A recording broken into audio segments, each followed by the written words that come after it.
Many people spend their entire existence confused and frustrated because they have not discovered their purpose, the role in life which God intended that they should play.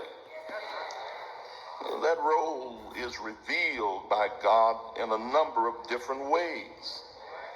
With some, it is revealed by the right of birth, while others find purpose through the situations into which they are thrust.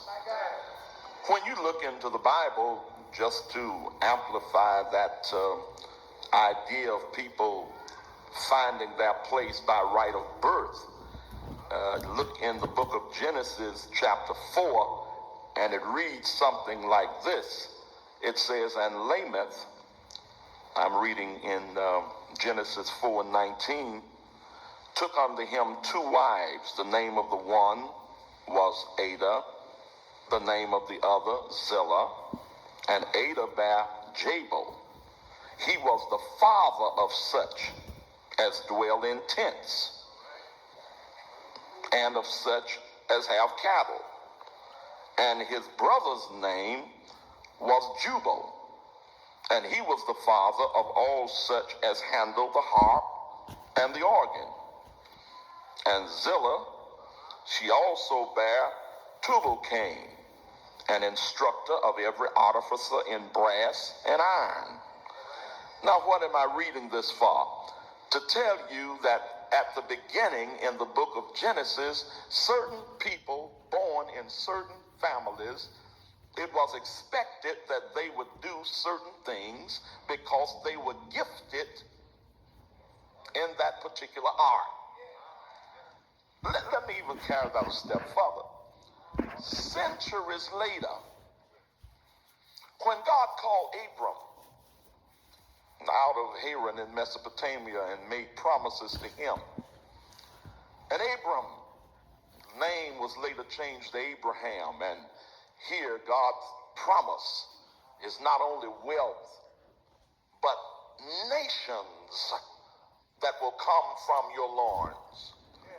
So God's covenant with Abraham, later is renewed in Isaac, and then from Isaac to Jacob, and Jacob fathers 12 sons.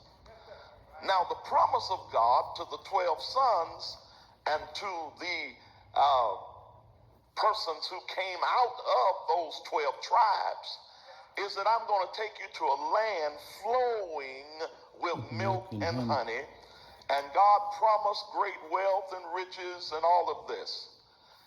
Now, 2.5 tribes, as I mentioned a few Sundays ago, the tribe of Reuben, the Reubenites and the Gadites, and half the tribe of Manasseh, under the leadership of Moses.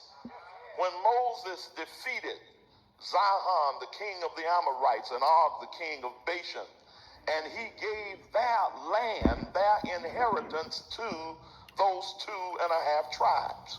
But later, after Moses dies, Joshua leads them into the promised land where the other tribes will obtain their possessions. But God said something that I don't know if all of us would have been able to stand. He named off all of the other tribes and said where their land would be located.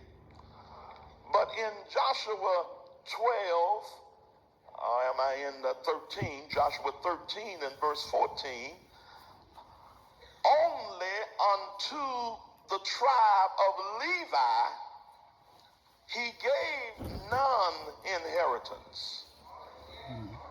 The sacrifices of the Lord God of Israel made by fire are their inheritance, as he said unto them. Imagine yourself a member of the nation of ancient Israel, born into the tribe of Levi. It did not matter how rich the families of Judah became. It did not matter how rich the Benjaminites got. Didn't matter about the Gadites and the Manasseites and the Reubenites. Y'all don't hear me. If you were born in the tribe of Levi, your birth precluded you from ever being rich.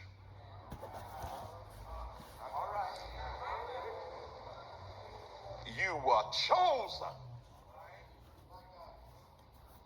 to work at church. You were chosen to own no land. You were chosen to only offer the offerings of sacrifice that the other tribe members would bring to you, and you became a servant of God and a servant of God's people, and you had to see them get blessed. But you were chosen only to serve.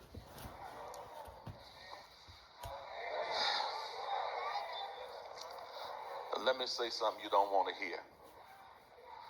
I don't care what you are hearing on television and radio these days being preached by the proponents of the gospel of prosperity. God has not chosen everybody to be rich.